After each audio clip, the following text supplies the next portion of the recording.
Ini adalah Brixton Store 500, sebuah jentera mid adventure touring yang baru dilancarkan.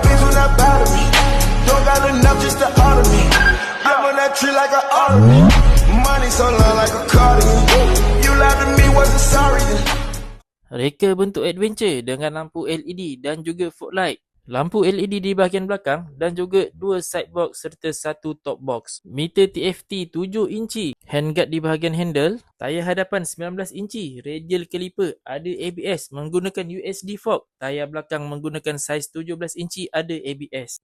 Bernadikan enjin 486cc, 2 silinder, 46 horsepower, kapasiti tangki 16 liter, menjadikan motor ni antara pilihan penggemar adventure touring. So, apa tunggu lagi? Harga permulaan hanya RM29,888 sahaja. Korang boleh dapatkan Brixton Store 500 ni dengan Enforce dealer yang berdekatan dengan korang sekarang.